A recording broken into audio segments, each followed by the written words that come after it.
안녕하세요. 아시아투데이 TV 시청자 여러분. 오늘도 어김없이 평일 오후 2시에 여러분을 찾아온 장예찬의 정치 펀치입니다.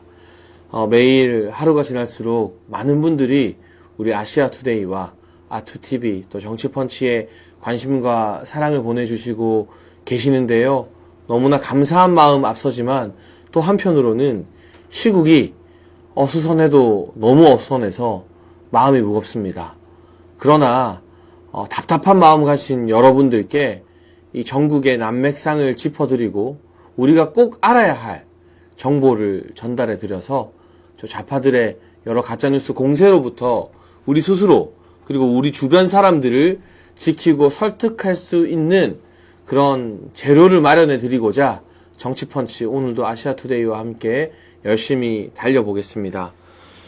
계속해서 저희가 윤석열 대통령에 대한 그리고 국민의힘에 대한 여론조사 소식을 며칠째 강조해서 전해드리고 있는데요.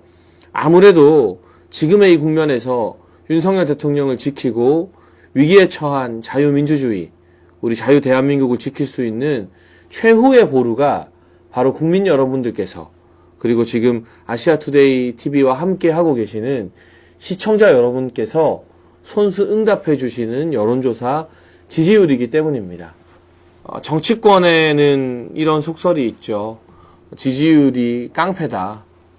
미우나 고우나 이렇든 저렇든 지지율이 높으면 모든 게 용서가 되고 지지율이 낮으면 그 의도가 아무리 좋았건 뭐건 간에 제대로 관철시키기 어렵다. 정치권에서 자신의 뜻을 펼치기 어렵다라는 게 현실 정치의 냉혹한 면모인 것 같습니다. 사실 그러고 보면 우리 윤석열 대통령도 그리고 윤석열 정부도 정권 초부터 내내 이 좌파들의 각종 발목 잡기와 가짜뉴스 공세에 시달리면서 낮은 지지율로 고생을 했는데요. 오히려 국회에서 탄핵소추안 가결 통과라는 비극적인 사건을 겪고 나서 그리고 한동훈이 얼마나 뼛속까지 배신자였는지가 만천하에 드러나고 나서 공수처와 경찰이 현직 대통령을 체포하겠다면서 으르렁거리는 못 볼 꼴을 보고 나서 역으로 국민들의 지지를 다시 받으며 40%라는 굉장히 뚫기 어려운 고지를 넘어섰다는 게 역사의 아이러니 같기도 하고요. 한편으로는 위기의 순간에서 우리 국민들이 그리고 역사가 대한민국을 윤석열 정부를 버리지 않았다는 점 같기도 합니다. 저는 오늘 그 KPI 뉴스에서 조사한 여론조사 결과 하나 소개해드리고 싶은데요. 우리 아시아투데이가 의뢰한 여론조사에서 윤석열 대통령 지지율 40%가 나오면서 일단 민주당이 충격을 받았죠. 좌파들이 이거 망했다 싶었을 겁니다. 그래서 언론사와 여론조사 기관을 고발한다고 하는 웃지 못할 해프닝까지 벌어졌는데 또 한 세력이 더 있습니다. 바로 국민의힘과 보수진영 내부에서 윤석열 대통령이 빨리 탄핵되기만 바라는 그리고 국민의힘이 망하기만 바라는 바로 얼마 남지 않은 한 줌의 친한계 한동훈을 따라다니는 그들 이제는 대부분 흩어졌지만 마지막 정치 생명의 희망을 한동훈에 걸고 있는 이들은 한동훈이 나갔으니까 국민의힘 망해야 되는데 왜 국민의힘 지지율 더 오르지? 윤석열 대통령, 박근혜 전 대통령 때처럼 지지율이 막 4%, 5% 한 자리로 떨어져야 되는데 왜 오르지? 도무지 이 현실을 인정할 수 없으니까 부정을 하는 거예요. 그래서 민주당과 마찬가지로 이 친한계라는 한동훈 따라다니는 인사들이 방송에 나와서 이 여론조사가 잘못된 것 같다, 문제가 있다, 또 이 여론조사 결과 보수의 결집에만 우리가 이겼다고 환호하면 안 된다. 중도가 떠나서 보수가 망하고 있다는 아니 지지율이 40%가 넘고 올라도 이렇게 볼멘 소리로 난리가 나는 이상한 기이한 현상을 보여주고 있는데요. 그래서 연달아 발표되는 다른 여론조사 결과들도 참 중요한 것 같습니다. 아시아투데이에서만 윤석열 대통령 지지율이 40%를 기록하면서 크게 오른 게 아닙니다. KPI 뉴스가 리서치뷰에 의뢰한 여론조사 결과가 오늘 발표됐는데 윤석열 대통령 지지율이 36% 이상을 기록했습니다. 여러분, 여론조사에는 오차 범위가 존재한다는 거 아시죠? 보통 플러스 마이너스 3, 4% 정도가 오차 범위 내인데요.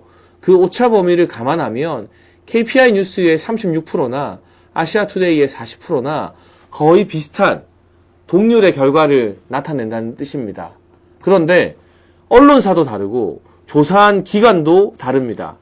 아시아투데이는 코프라 한국사회여론평판연구소에 의뢰를 했고요. KPI 뉴스는 리서치뷰에 의뢰를 했습니다. 언론사도 다르고 조사 기관도 다른데 윤석열 대통령 지지율이 수직 상승했다는 사실, 그리고 30% 후반에서 40%에 걸쳐 있다는 사실은 똑같이 나왔습니다.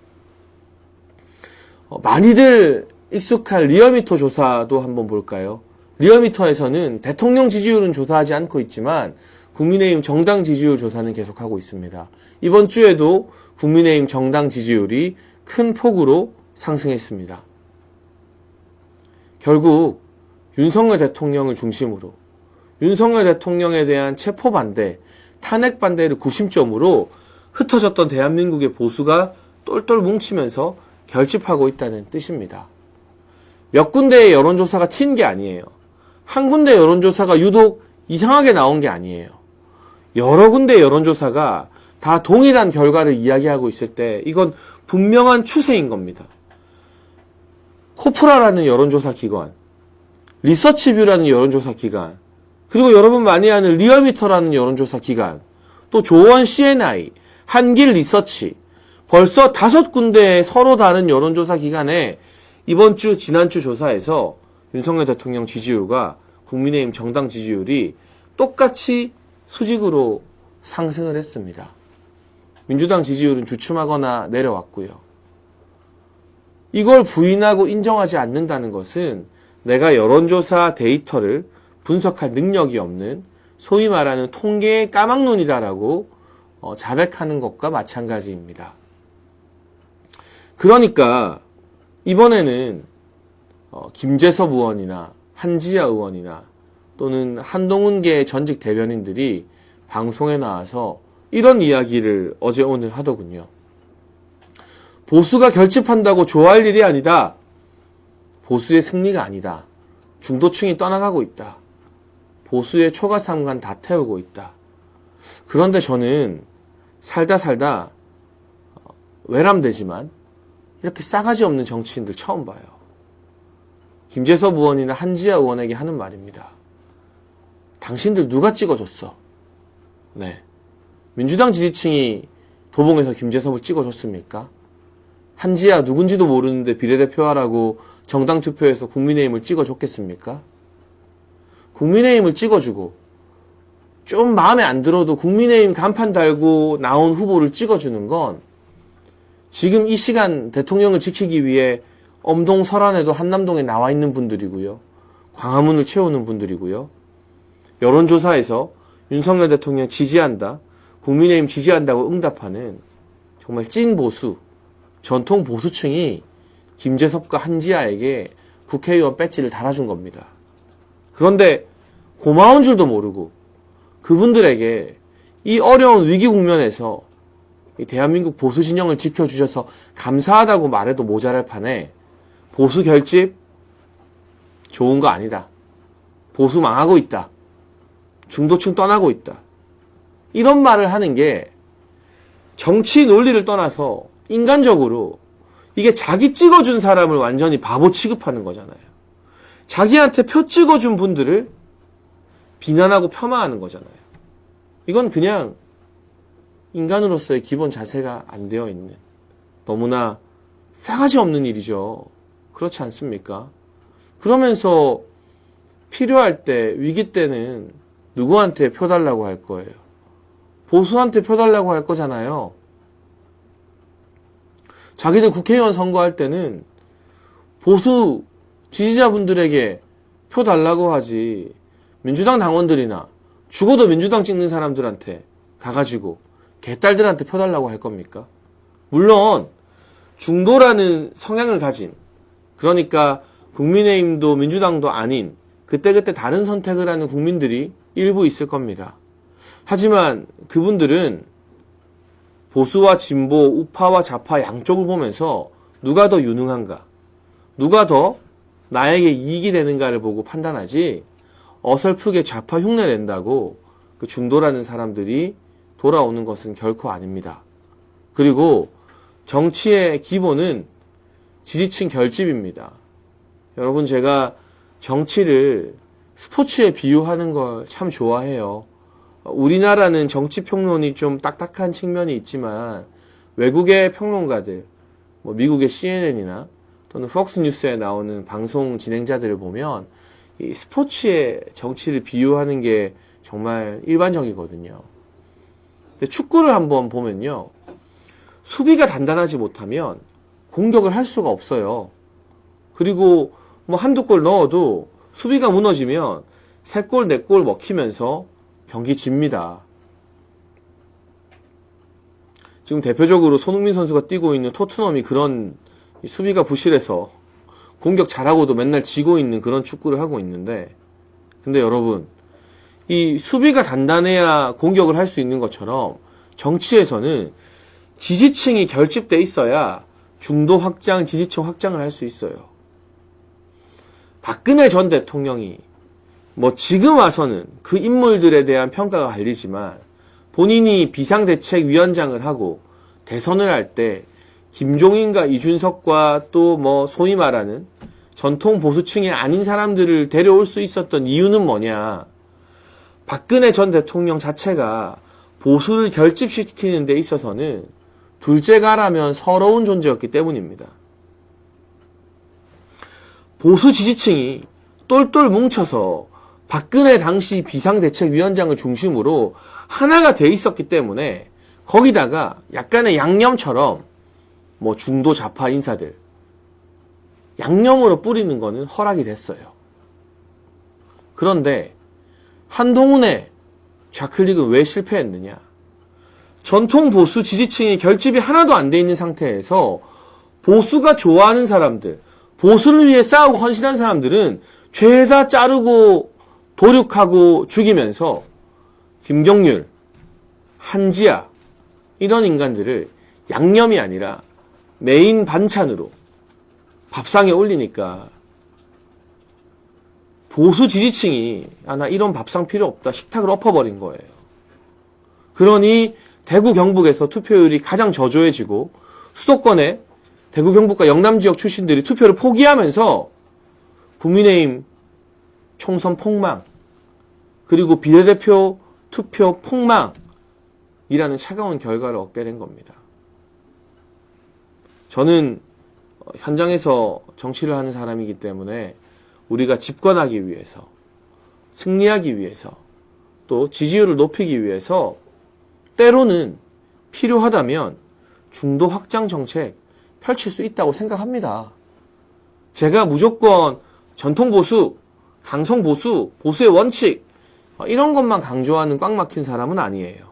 그런데 가장 중요한 첫 번째 조건, 원칙이 있어요. 우리 지지층들, 소위 말하는 집토끼라고 불리는 분들을 필요 이상으로 열받게 하면 안 돼요. 이분들을 꿔다 놓은 보리자루 취급하고 언제든지 어차피 민주당 안 찍으면 국민의힘 찍어준다, 이렇게 표 찍는 기계로 하찮게 여기고 대우하면 안 돼요. 보수 지지층이 결집돼 있을 때 그분들이 용인해 줄 수 있는 범위 안에서 중도 확장이라는 전략도 펼칠 수가 있는 겁니다. 지지층 결집도 안 돼 있는데 어설프게 중도 확장한다고 설치면 한동훈의 실패 사례처럼 2마리 토끼를 잡다가 2개 다 놓쳐요. 보수 지지층은 실망해서 차마 민주당이나 이재명을 찍지는 못해도 투표를 덜 합니다. 이분들이 1%, 2%만 집에서 안 나오고 에이 나 그냥 투표 안 할란다 해버리면 선거 폭망인 거예요. 그리고 보수 지지층이 결집하지 못하고 우왕좌왕 서로 싸우고 비판하고 헐뜯는 이런 아마추어 같은 모습을 보이면 중도도 떠나갑니다. 중도는 더 유능해 보이는 집단, 더 세 보이는 집단, 더 승리 확률이 높은 집단에게 몰려가게 돼 있어요. 우리가 좌클릭한다고, 좌파인 척한다고 중도가 오는 게 아니에요. 이번에 총선 과정에서 민주당이 중도 잡으려고 무슨 노력을 했습니까? 아무 노력 안 했습니다. 당내에서 이재명에게 반기를 든 의원들 다 잘랐잖아요. 박용진, 자객을 3명, 4명 보내서 죽였어요. 전해철, 양문석 같은 막말하는 인간을 보내서 전해철 배지를 뗐어요. 그나마 친문이지만 점잖고 사람 괜찮다고 알려진 몇 안 되는 의원이 전해철인데. 임종석, 그냥 컷오프 시켰어요. 그렇게 철저하게 개딸 공천을 했음에도 불구하고 민주당이 압도적으로 이겼습니다. 왜냐? 거기서 잡음이 안 나왔거든요. 적어도 이재명은 나쁜 놈이지만 좌파들을 결집시켰거든요. 개딸들을, 민주당 지지층을 하나로 결집시켜서 잔소리 안 나오게 했어요. 군말 안 나오게 했어요. 그러니까 한동훈 때문에 지지고 볶고 보수 진영 안에서 싸우던 보수를 보면 오합지졸이고, 민주당은 마음에는 안 들지만 하나로 똘똘 뭉쳐있고, 중도가 어디로 가겠어요? 잡소리 안 나오고 이길 것 같은 유능해 보이는 민주당한테 간 거예요. 좌클릭한다고, 참여연대 출신들 데려온다고 중도가 보수에게 오는 게 아닙니다. 지지층을 똘똘 뭉치게 만들고 유능한 모습, 하나가 되어서 확실하게 잘 싸우는 모습을 보이면 중도가 야, 역시 보수가 그래, 일은 잘하지, 유능하지 하면서 표를 주게 돼 있는 거예요. 이런 기본적인 사실을 그냥 제가 제 생각으로 논평하는 것이 아니라, 평론하는 것이 아니라 지난 2번의 총선 결과가 말해줍니다. 22대 총선 한동훈의 어설픈 좌클릭과 중도 전략으로 보수 중도 2마리 토끼 다 놓치고 망했죠. 21대 비록 당대표는 황교안 대표였지만 그 공천을 김용호가 하면서, 그리고 지금 대통령 탄핵시켜야 된다고 하는 이석연 법제처장이 그 당시 공관위 부위원장을 하면서 온갖 잡탕박과 유승민 세력을 다 끌어다줘서 21대 공천을 망쳤어요. 21대, 22대 2번 다 우리가 100석밖에 못 건졌잖아요. 102석, 108석. 역대급 폭망을 했잖아요. 선거에서 어설픈 좌클릭 하다가 졌는데 왜 아직도 보수 결집이 먼저다, 지지층 결집이 먼저다라는 기본적인 정치의 상식을 부인하면서 김재섭이나 한지아 같은 인간들, 국회의원 된 지 1년도 안 된 인간들이 나불나불거리고 이렇게 명확한 지지율 상승을 부정하는지 모르겠습니다. 이 한지아와 김재섭 같은 보수 내부의 암적인 존재들 이야기는 제가 조금 이따 더 자세히 하도록 하고요. 또 매우 중요한 뉴스 하나 다뤄보겠습니다. 지금 이 시간 국회에서는 특검법과 양곡관리법 등에 대한 재의결이 진행되고 있습니다.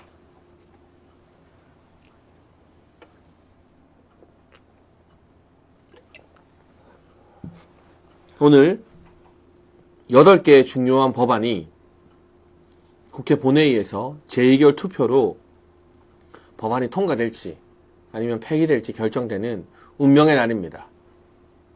어제 말씀드린 것처럼 국회의원들이 오후 2시부터는 본회의에 모두 참석해야 하기 때문에 그 틈을 노려 공수처와 경찰이 우리 윤석열 대통령에 대한 체포영장을 집행하지 않을까 하는 우려가 있었습니다만, 정말 많은 방송에서 미리 이 민주당과 공수처가 1월 8일을 D-Day로 잡고 짜고 치는 것 아니냐라는 이야기를 퍼뜨렸기 때문에, 그래서 김이 샜는지 공수처와 공정원이 일단 아직까지는 움직이지 않고 있습니다.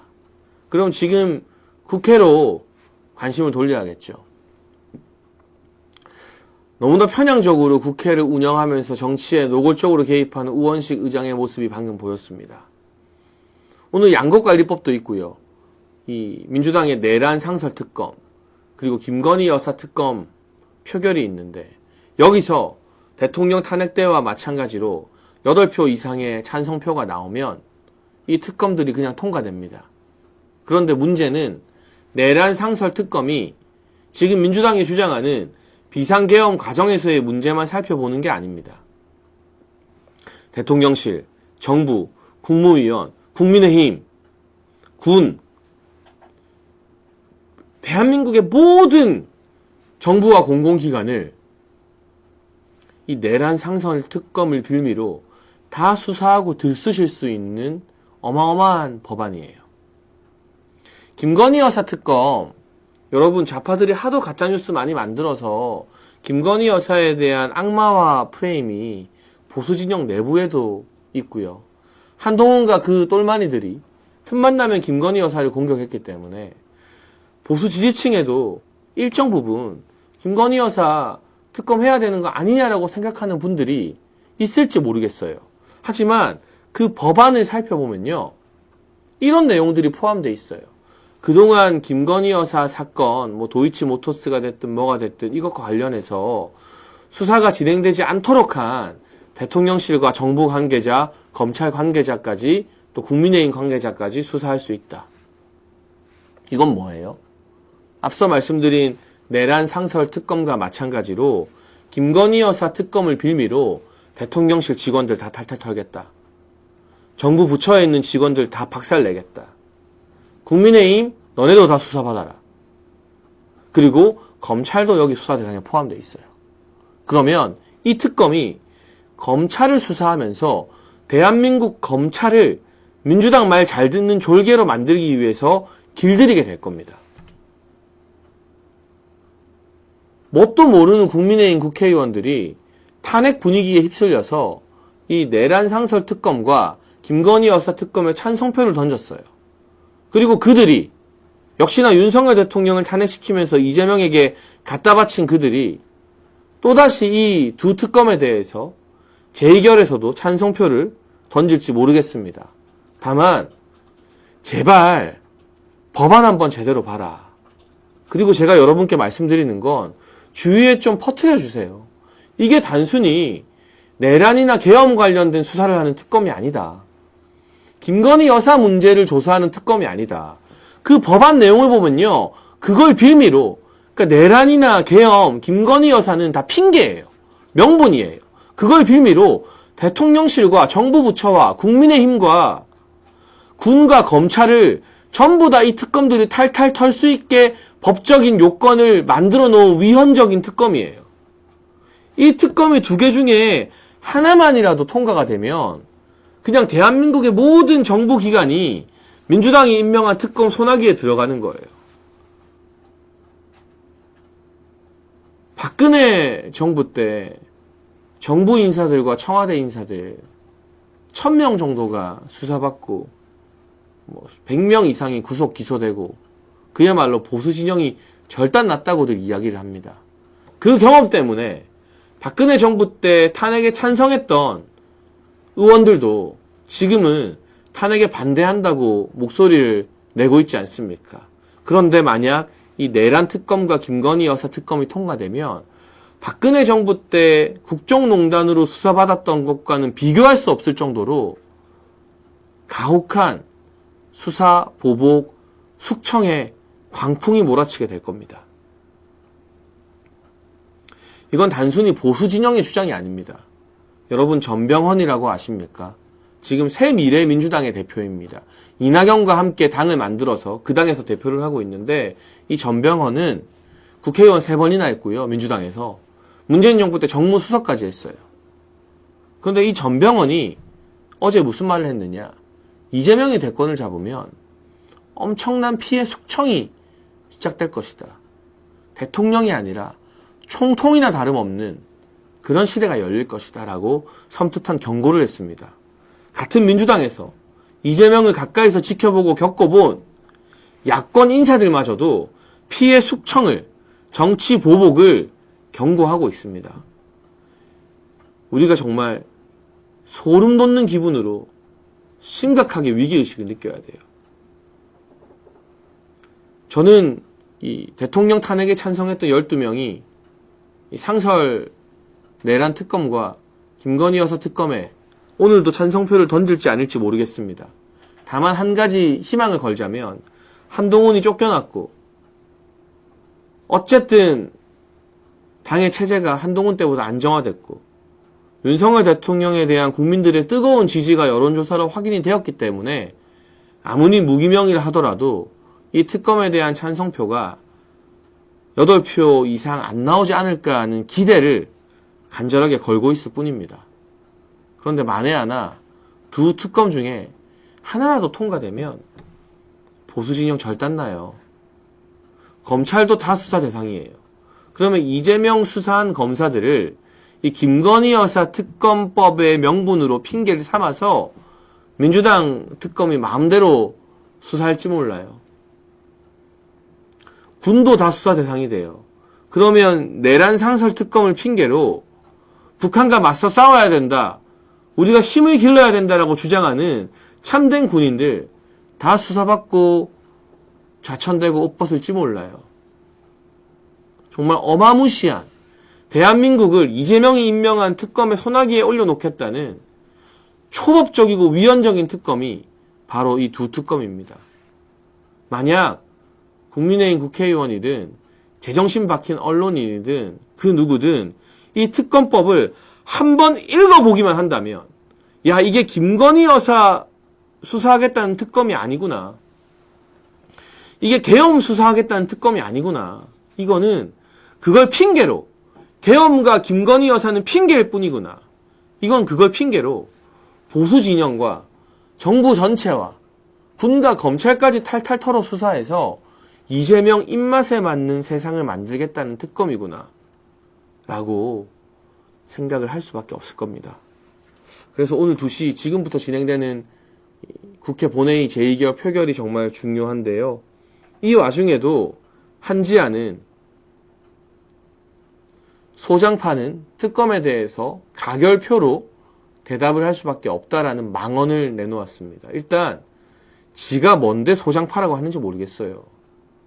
우리가 소장파라고 하려면 국회에서 정당에서 오랜 세월 정치를 하면서 자신들의 신념과 소신을 뚜렷하게 보여준 사람들이 소장파죠. 원조 소장파로 남원정이 있습니다. 남경필, 원희룡, 정병국. 그 세 사람을 좋아하고 말고는 별개로 치고 그 정도 존재감과 급은 되어야 소장파 하는 겁니다. 한지아처럼 사사건건 한동훈 따라다니면서 반윤 행태나 한다고 해서 자기를 소장파라고 부른다? 기가 막히고 코가 막힌 일입니다. 여러분 한지아 하면 생각나는 게 뭐가 있습니까? 한동훈 가방 못지한 거 말고는 생각나는 게 하나도 없어요. 이 사람이 왜 국회의원이 됐는지도 모르겠어요. 그런데 한동훈은 한지아를 비대위원으로 영입하고 국회의원 만들기 위해서 처음에는 강남 갑에 한지아를 공천 주려고 했어요. 그런데 국민의힘 공관위와 이철규 의원이 반대하자 비례대표로 옮겨서 국회의원을 만들어준 거예요. 세상에 어느 정치인을 강남에 공천 주려고 했다가 안 되니까 비례대표를 줍니까? 이건 처음부터 철저히 특정인을 공천 주겠다라는 불법 비리 공천이에요. 사천이에요. 이거 한동훈의 공천 비리 수사하면 한지아도 다 수사받아야 돼요. 감옥 가야 되는 일이에요, 사실은. 그렇게 편법으로 한동훈 때문에 국회의원을 달고 나서 1년 동안 한 일이라고는 한동훈 가방 못지하면서 이렇게 구부정한 자세로 한동훈 졸졸졸 따라다닌 것밖에 없어요. 한지아가 언론사에 찍힌 사진은 10중 8구가 한동훈 뒤에서 이러고 있는 겁니다. 가방 들고 따라다니는 거예요.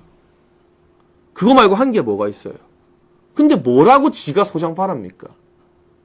그리고 소장파가 특검에 찬성할 수밖에 없다. 특검 법안 읽어보긴 했나요? 제가 장담하건대 한지아가 이 김건희 여사 특검과 내란 특검의 법안을 한 번이라도 읽어봤다면 여기에 담긴 보수 진영을 절단내겠다는 무서운 의도를 모를 리 없습니다. 그런데 어쩌면 알고 보수 진영 망하라고 저러는 것 같기도 해요. 왜냐? 한동훈은 보수가 망해야, 국민의힘이 망해야 자기가 살아 돌아올 수 있다고 생각하기 때문이에요. 한동훈 따라다니는 한지아, 정성국 이런 인간들은 국민의힘이 망하기를 바라죠. 윤석열 대통령 지지율이 떨어지길 바라죠. 그래야 역시 한동훈이 옳았다 하면서 한동훈을 다시 데려올 수 있으니까. 그러나 이게 웬걸? 한동훈 하나만 치웠더니 대통령이 탄핵되고 체포조가 투입되는 이 극한의 위기 상황에서도 대통령 지지율은 쭉쭉 오르고 국민의힘 지지율도 쭉쭉 올라요. 펜앤드마이크 여론조사에서는 국민의힘 정당 지지율이 40%로 소수점 떼면 민주당과 40대 40 동률이에요. 바뀐 게 뭐가 있습니까? 상황은 더 안 좋아지고 위기는 더 심각해지는데 지지율이 오르는 딱 하나의 원인, 한동훈 치웠다밖에 없어요. 그러니 한동훈이 지금 강남의 스타벅스에서 목격이 되건 말건 아무도 관심이 없는 거예요. 커피 많이 마셔. 너 뭐 서민들은 스타벅스 못 마신다며. 너는 서민 아니니까 커피나 많이 마셔. 이러고 넘어가는 거예요. 놀라울 정도로 무관심하잖아요. 한동훈의 그 목격담 정치에 대해서. 그러니까 국민의힘 망하라고, 보수진영 절단 나라고 이 특검에 찬성하고 여론조사를 부정하는 게 한지아와 김재석 같은 인간들이 하고 있는 짓입니다.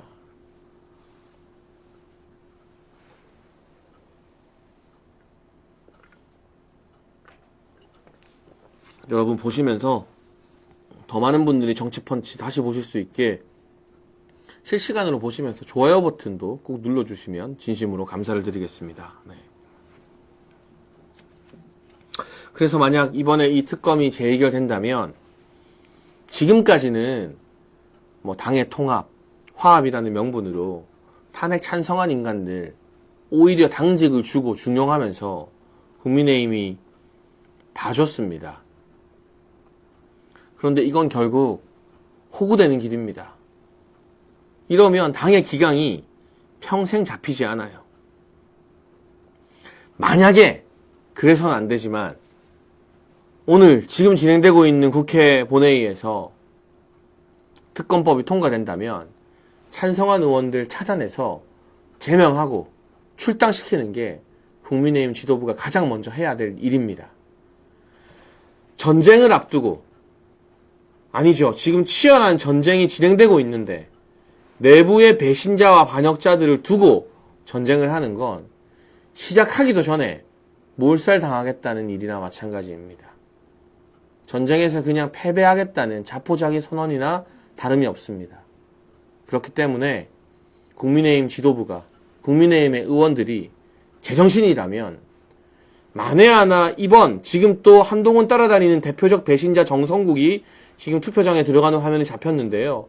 이번에도 특검법이 재의결해서 통과된다면 찬성표 던진 의원들 보수 진영 안에 놔두면 안 됩니다. 그 암적인 존재들이 보수와 나라를 절단내는 겁니다.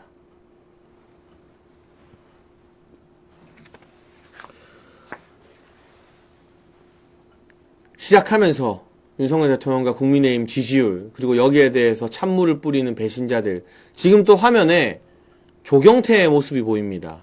6선의 조경태, 민주당에서 3선을 했음에도 불구하고 우리 국민의힘과 보수진영이 조경태가 넘어오는 걸 받아줘서 6선으로 만들어줬으면 보수진영 지지자들에게 미안한 마음과 고마운 마음이 있어야 되는데 가장 앞장서서 보수를 배신하고 한동훈 편에 붙었다가 여기 붙었다, 저리 붙었다, 대통령을 욕하고 모욕하고 있죠. 저런 인간들 국민의힘에 남겨두는 게 무슨 의미가 있습니까? 일부에서는 제가 특검법 표결과 관련된 자꾸 그만하려고 하는데 사람들 얼굴이 보이니까 방금 이제 김혜지가 지나갔는데요. 대체 김혜지는 비례대표 2번을 왜 받은 건가요? 우리가 용해인이 비례대표 2번 했다고 그렇게 욕을 했는데 김혜지 때문에 용해인 욕을 못하게 됐어요. 보수에 대한 아무런 애정과 책임의식도 없고 전장현 편이나 들고 있는 김혜지가 비례대표 2번을 해야 될 이유가 도대체 무엇입니까? 대한민국의 장애인 대표성을 가진 사람이 김혜지 한 명밖에 없습니까? 정말 어이없는 일이죠. 제가 이 쌓인 게 많다 보니까 일부에서 이 특검 표결과 관련해서 국민의힘 내부의 배신자들 이야기를 많이 했는데요. 이제는 보다 중요한 주제에 윤석열 대통령 사형된다고 말하는 정치권의 막말, 망언 한번 짚어보겠습니다. 어제 진행된 법사위 전체 회의에서 정청래 법사위원장이 국민의힘 의원들을 향해 조롱과 비난조로 윤석열 대통령은 법원에서 사형 판결 받을 거다. 그러니까 걱정하지 마시라. 라는 막말을 내뱉었습니다. 그로 인해 법사위 회의가 중단되었죠. 여러분 아시는 것처럼 민주당은 이제 와서 헌법재판소에 탄핵 소추 심판에서 내란죄를 빼려고 하고 있습니다. 그러면서 온갖 궤변을 늘어놓죠. 내란죄는 형법으로 법원에서 판단하고 헌법재판소에서는 내란 행위만 판단한다. 그러나 많은 헌법 전문가들과 법조인들이 말하기를 내란죄가 성립하지 않으면 내란 행위에 대한 판단도 할 수 없다고 합니다. 이게 말장난이죠. 내란죄는 빼는데 내란 행위는 판단한다? 죄와 행위가 따로 떨어져서 존재할 수 있습니까? 그리고 판단하기 어려운 형법은 헌법재판소에서 뺀다는 것은 결국 내란임이 확실하지 않아도 헌법재판소로 하여금 졸속 탄핵, 사기 탄핵을 빨리 내려달라라고 편법으로 부탁하고 강요하는 것과 다름이 없죠. 바로 그런 부분을 국민의힘 의원들이 법사위에서 지적했습니다. 내란죄를 뺄 거면 탄핵 각하되는 거 아니냐. 그리고 내란죄가 빠지면 국회에서 내란죄가 없는 탄핵 소추안에 대해서 새롭게 표결을 해야 된다. 그러자 민주당은 2017년 박근혜 전 대통령 탄핵 소추 때도 일부 항목을 헌법재판소 심판 과정에서 제외시켰다고 말하지만 그건 그야말로 당시 박근혜 전 대통령과 관련된 최순실 씨와 관련된 주요 부분이 아닌 다른 부분이었고요. 지금 윤석열 대통령 탄핵 심판의 핵심은 비상계엄이 내란이냐 아니냐. 그거 빼면 뭐가 남죠? 아무것도 안 남죠. 그게 전부잖아요. 거의 이 탄핵 소추안의 80%에 해당하는 내란죄를 뺀다고 나오니까 국민의힘이 당 차원에서 반발을 한 거예요. 그랬더니 정청래가 비아냥거리면서 내란죄는 법원에서 사형될 거다. 걱정하지 마시라라고 말한 겁니다. 여러분 아무리 정치가 무도해도 보수 진보 우파 좌파가 대립해서 싸워도 멀쩡한 현직 대통령 직무가 잠시 정지되었지만 엄연히 대한민국 대통령 신분인 윤석열 대통령에게 사형될 거라고 운운하는 게 이게 우리 사회에서 용납이 될 수 있는 일입니까? 이런 막말을 하고 사과 한마디 안 하고 징계도 안 받고 아무 책임도 안 지고 계속 정치할 수 있어요, 민주당은. 그런데 국민의힘과 보수에서 이거에 반의 반도 안 되는 말을 하면 막말이다, 극우다, 뭐다 난리가 납니다. 제가 이번에 비상계엄과 탄핵 가결 이후에 대한민국 사회를 보면서 아, 대한민국 정말 썩었구나. 망하기 직전이었구나. 속이 다 골만 문드러진 상태구나. 우리가 겉으로 보이는 화려한 성과, 수출 실적, 세계적인 대기업과 K-팝, 오징어 게임, 이런 영화, 드라마 이런 거에 눈이 멀었지만 실제 내부는 대한민국 사회는 완전히 기울어진 운동장이 되어서 좌파들의 천국이 되었구나. 속까지 썩어 문드러지고 있었구나라는 걸 비상계엄과 탄핵 이후에 대한민국 꼴을 보면서 깨닫게 되는 것 같아요. 야, 대한민국이 이 정도로 심각하게 좌편향되었구나라고 뒤늦게 알았다는 국민 여러분도 굉장히 많아요. 그 단적인 예가 바로 정청래의 막말입니다. 여러분, 이거 반의 반도 안 되는 발언을 국민의힘의 의원이 하면 당직 다 사퇴해요. 국민의힘이 자체적으로 윤리 열어서 징계할걸요, 그리고. 근데 민주당은 눈 하나 깜빡하지 않고 아무 일 없었다는 듯 오히려 정청래를 두둔하고 비호해주면서 넘어갑니다. 이게 지금 대한민국의 현실이에요. 역사상 최악의 무능한 중앙지검장이었던 이성윤이 국회의원이 되어서 또 무슨 막말을 했느냐. 공수처장을 불러다 놓고 총 맞을 각오로 윤석열 대통령을 체포하라. 경호처가 총을 쏜다고 하면 가슴을 열고 총을 쏘라고 해라. 총을 맞아라. 그래서 윤석열 대통령 수갑 채워서 끌고 와라. 이런 말을 국회에서 공공연하게 공수처장에게 했습니다. 이런 말도 안 되는 그건 유혈 사태를 부추기는 이것이야말로 내란 선전이죠. 국가기관 사이에서 무력 충돌이 일어나서 총을 쏘고 피가 흘려지면 그건 내전이에요, 내전. 지금 이성윤은 국회의원이 국회에서 공수처장에게 내전을 일으키라고 선동한 겁니다. 이게 바로 내란 선전이죠. 그런데 이 이야기를 듣고 오동훈 공수처장이 뭐라고 대답했느냐? 유념하겠습니다. 네, 의원님, 명심하겠습니다. 유념하겠습니다. 이따위 대답을 했습니다. 그리고 그냥 넘어가요. 만약에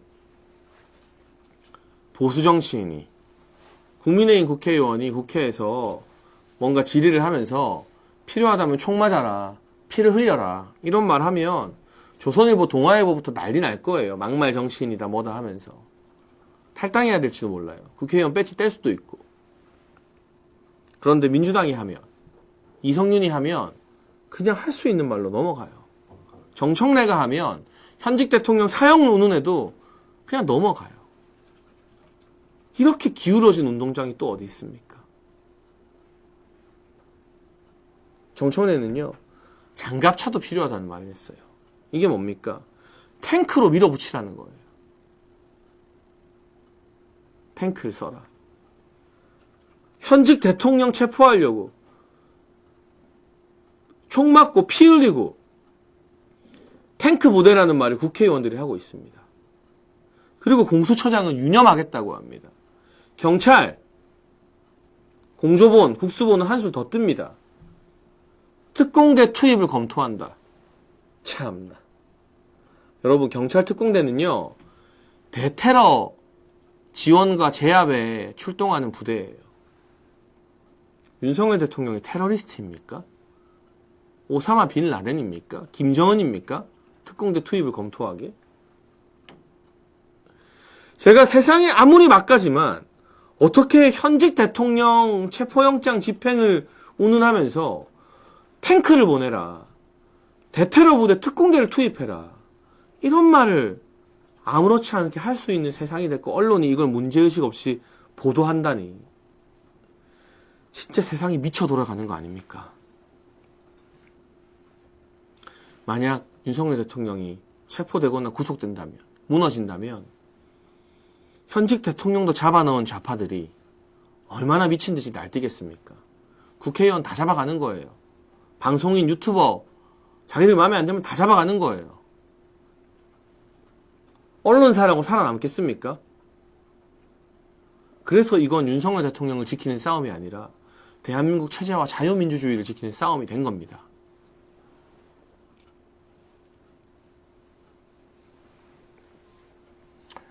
마포갑에 출마했던 경찰 출신의 민주당 정치인 이지은이라고 있습니다.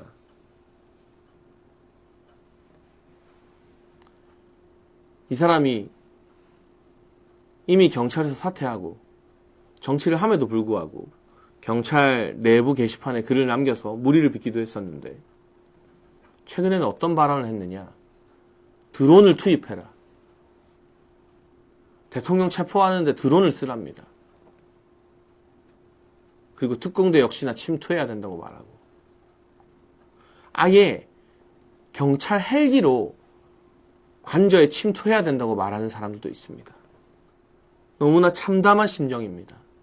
아무리 대통령의 권위가 땅에 떨어졌어도 우리 대한민국 국민들이 역대 대통령 중 가장 많은 표를 줘서 최다 득표로 당선된 대통령이 바로 윤석열 대통령입니다. 엄연하게 대한민국 헌법과 법이 보장하는 대통령 지위를 유지하고 있습니다. 그런데 테러리스트 잡듯이 헬기를 쓰고 드론을 쓰고 경찰 특공대와 대테러 지원단을 투입하라고 공공연하게 말하고 보도가 되고 있는 이 현실, 이걸 막말로 꾸짖지 않고 그냥 보도하는 언론들의 현실, 이 미친 좌파들의 광풍 앞에서 참담함을 느낄 수밖에 없습니다.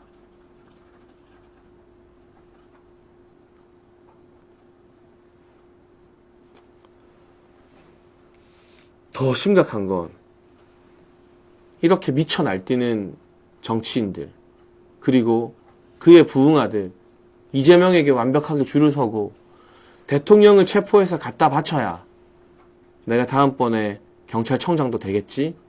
공수처 계속 유지시켜 주겠지? 라고 생각하는 공수처와 경찰이 민주당 국회의원과 내통하고 있다는 자백이 나왔습니다. 경기 용인에서 당선된 민주당의 이상식 의원. 그런데 이 이상식 의원은요, 특이사항이 하나 있어요. 이상식 의원의 아내가 미술계에서 일하는 것 같은데, 뭐 수천만 원, 수억짜리 그림을 많이 갖고 있나 봐요. 그런데 이 재산을 축소신고해서 지금 기소가 되었습니다.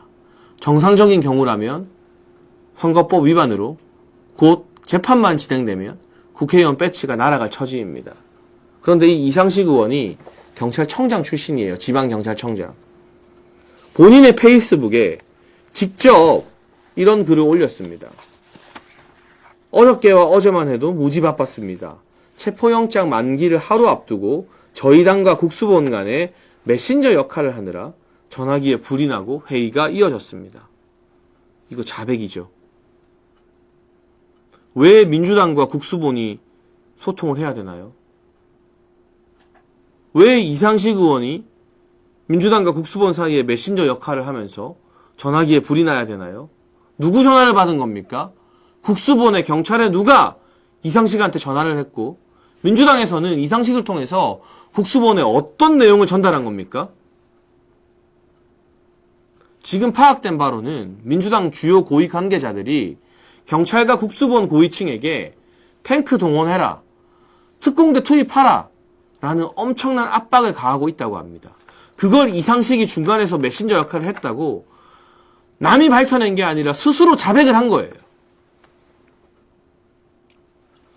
이런 말도 있습니다. 글 중에 오늘 저녁쯤 체포영장이 다시 나오고 내일 내란 특검 재표결이 진행되면 다시 폭풍 같은 날들이 이어질 것입니다. 국수본과 경찰 후배들을 격려하고 응원하고 조언해서 내란 속의 윤석열을 반드시 체포할 것입니다. 라고 이상식이 말했습니다. 체포영장이 다시 나오는 발부 시기까지 이상식은 미리 알고 있었습니다.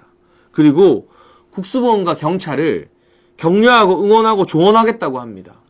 국회의원이 지금 경찰의 뒷배가 되어서 경찰에게 조언을 하겠다라고 또다시 자백을 한 거죠. 그리고 이미 메신저 역할로 전화기에 불이 날 정도로 경찰과 소통을 했다는 거예요.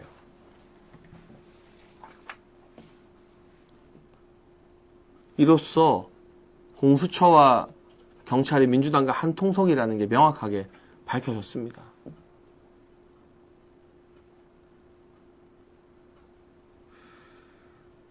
대한민국의 국채가 무너지고 있는 이 참담한 현장에서 그래도 많은 분들이 꿋꿋하게 한남동과 광화문을 지키고 헌재 앞을 메우고 대통령 지지율을 이끌어내면서 우리가 겨우겨우 버티고 있습니다. 그리고 이상식이 경찰과 내통한다는 이런 사실 한 명의 국민이 더 알 수 있도록 방송과 유튜브에서 더 많이 이야기해야 됩니다. 그래야만 공수처와 경찰이 내일, 모레, 언제 집행할지 모르는 체포영장 집행이 얼마나 불법적이고 무도한 것인지, 저게 사실은 민주당의 지시를 받아서 그대로 따르는 것인지 국민들이 알고 대통령 편에서 지지율을 40%가 아니라 45%, 50%로 끌어올리게 될 테니까요. 그래서 여러분, 제가 외람되지만 이 아시아투데이 TV 구독 많이 눌러주시고 보시면서 좋아요 제발 꼭 눌러주시고 많이 공유해달라고 부탁을 드리는 겁니다. 이게 널리 퍼져야 되니까요.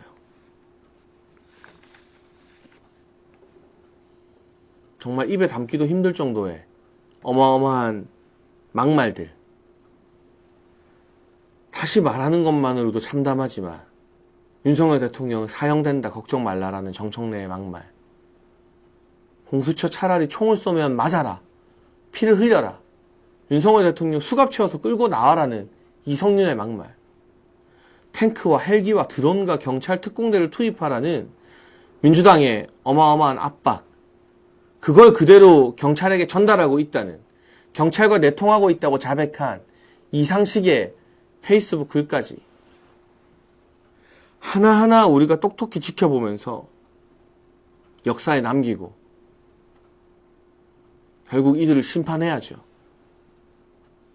이철규 의원이 국민의힘 여러 의원들과 함께 국가수사본부를 항의 방문해서 훗날 지금 경찰과 국수본이 불법적으로 공수처 수사에 협력하고 체포영장 집행하는 게 어떤 평가를 받을지 지켜보자라고 말했습니다. 이건 당연히 할 수 있는 국회의원의 의정활동이고 행정기관, 수사기관 견제죠. 근데 그걸 가지고 언론은 이철규가 경찰을 협박했다라고 기사를 씁니다. 그 기사를 쓴 언론 동아일보입니다. 여러분, 조중동은 이제 보수 언론이 아니에요. 조중동을 보수 언론이라고 말하는 것 자체가 보수 진영을 좀먹는 일입니다.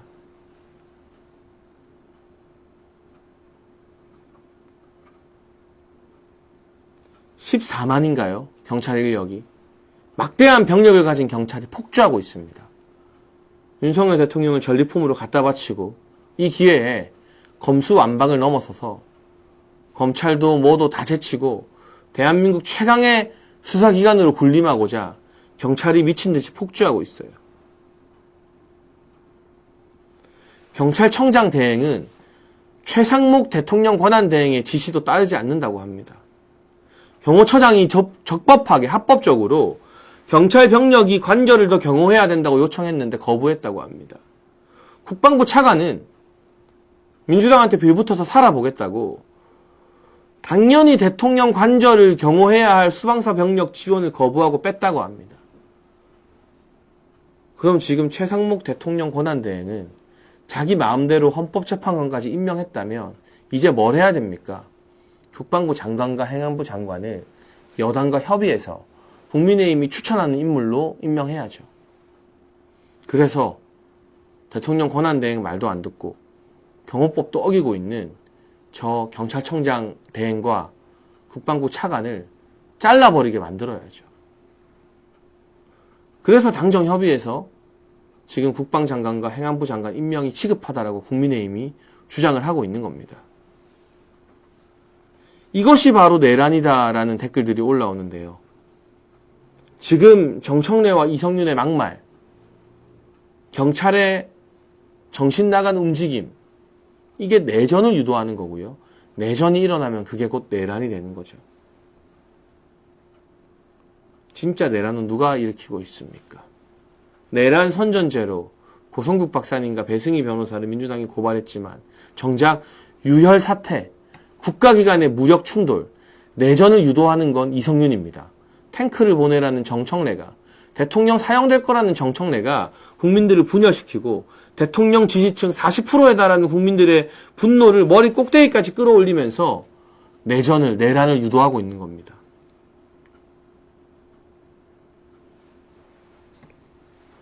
처음에는 비상계엄에 많이 놀랐던 국민들이 시간이 지나고 보면서 민주당의 이 같은 실체, 그리고 썩어 문드러져 골마있는 대한민국의 좌편향으로 기울어진 실체를 보고서 아, 윤석열 대통령이 그래서 그랬구나. 진짜 오죽하면 그럴 수밖에 없었구나라고 생각을 바꿔가고 있는 게 대통령 지지율 상승의 가장 큰 원인이겠죠. 그렇다면 국민의힘도 더 이상 기회주의적으로 눈치만 볼 게 아니라 이 40%의 국민들, 여기에는 보수 지지층만 있는 게 아니에요. 이건 아니다 싶어서 돌아온 중도가 포함되지 않으면 40%가 못 나와요. 안 나와요.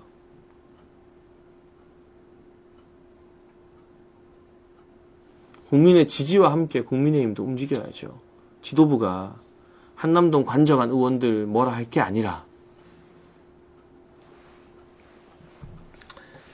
네, 여러분, 오늘도 오후 2시 정치펀치에서 먼저 대통령 지지율 상승 소식과 여기에 대해서 찬물을 뿌리는 한지아, 김재섭 등 소위 자칭 소장파, 이들이 얼마나 말도 안 되는 주장을 하는지, 정치의 기본은 지지층 결집이다라는 사실 전해드렸고요. 특검법 제2결 표결 상황도 알려드렸습니다. 그리고 2부에서는 대통령 사형을 운운하고 유혈 사태를 초래하는 민주당 정치인들, 정청래와 이성윤 등의 막말을 전해드리면서 경찰 특공대가 투입될지도 모른다. 그럼 말도 안 되는 경찰의 폭주, 그리고 이상식 의원과 내통하고 있는 경찰의 검은 속내까지도 여러분께 전해드렸습니다. 제가 오늘 말씀드린 내용들이 하나하나 다 정말 중요한 사실들이라고 생각이 되는데요. 더 많이 알려지고 더 많이 퍼질 수 있도록 여러분께서 지금 생방송 도중에 좋아요 좀 많이 눌러주시고요. 아시아투데이 TV 구독과 댓글로 응원을 많이 해주시면 진심으로 감사하겠습니다. 저는 내일도 변함없이 오후 2시에 아시아투데이 TV 정치펀치로 여러분 찾아오겠습니다. 주변에 오후 2시는 정치펀치 봐야 된다라고 홍보 많이 해주시길 부탁드립니다. 준비 더 많이 해서 내일 찾아오겠습니다. 감사합니다.